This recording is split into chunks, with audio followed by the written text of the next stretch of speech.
እሼቱ መለሰ በገደም ዳሚው ባምቢ ሀበሻን ለምን የቤተ ክርስቲያንን ስራ ማስታወቂያ ትሰራለች?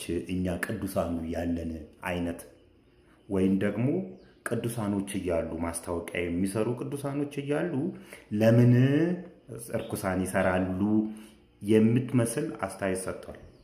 እንግዲህ ይሄ ከምን ይመነጫል መሰላችሁ? ቤተ ክርስቲያንን ደጋግሞ ከመዝረፍ፣ ከቤተ ክርስቲያን ደጋግሞ ኮሚሽን ከመብላት፣ ቤተ ክርስቲያን ደጋግሞ ከመሄድ የተነሳ ኢየሱስ አጎታቸው ይመስላቸዋል። ቤተ ክርስቲያን ደግሞ ያጎታቸው ቤት ይመስላቸዋል። ስለዚህ በአጎታቸው ቤት ደስ ያላቸው ሰው ይገባል። እነሱ ቅዱሳን የሚሉት እርኩሳን ወደዛ አይጠጋም፣ በእነሱ መስፈርት ማለት ነው። ሲጀምር ቤተ ክርስቲያን የሃይማኖት ተቋማት የሚቋቋሙት እኮ ለቅዱሳን አይደለም። እንደዚህ አይነት በአንተ ንግግር መሰረት መስፈርቱን አያሟሉም የሚባሉ ሰዎችን ወደ ቤተ ክርስቲያን እንዲመጡና እንዲጠጉ፣ የክርስቶስን ስራ እንዲሰሩ፣ የክርስቶስን ባህሪያት እንዲይዙ ነው።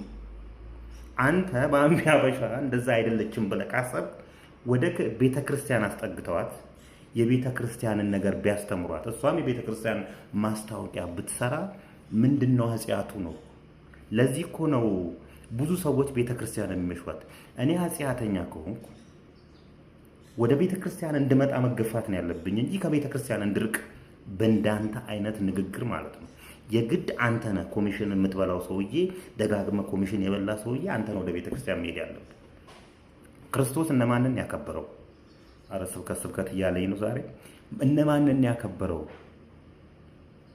እንዴ? ረጃጅሞቹን እኮ አይደለም፣ ቁመታቸው ከሩቅ ክርስቶስ መምጣቱን የሚያውቁት ሰዎችን አይደለም እኮ፣ አጭሩን ሰው እኮ ነው መርጦ እቤትህ እራት እንብላ ከቤተሰቦች ጋር እንደ ልብ ታየኛለህ ያለው። እንዴ ከእናንተ መካከል ኃጢአት የሌለበት ሰው መጥቶ ይውገራት ያለው እኮ ቅዱሳን ሴትን አይደለም እኮ። እግሩ ላይ ሽቶ የቀባችሁን እናንተ ምን አረጋችሁ? የመጣው ክርስቶስ ወደ ምድር የመጣው እኮ ለአጽያን እንጂ ለጻድቃን አይደለም። አቶ ሼቱ ምን እያልክ ነው? ስለዚህ ቤተክርስቲያን የሥነ ምግባር ማስተማሪያ ቦታ ነች። ከቤተ ክርስቲያን የሸሹ ሰዎችን መመለሻ ቦታ ነች። በእርግጥ ያቺ ልጅ ሸሽታ ወይም ደግሞ የቤተ ክርስቲያንን መስፈርት የማታሟላ ከሆነ መስፈርቱን ስለማላውቀው ነው። መስፈርቱን የምታወጣው አንተ አይደለም። ኑ ወደዛው ቤተ ክርስቲያን መምጣት አለባቸው። ሁሉም የክርስቶስ ልጆች ስለሆኑ ማለት ነው።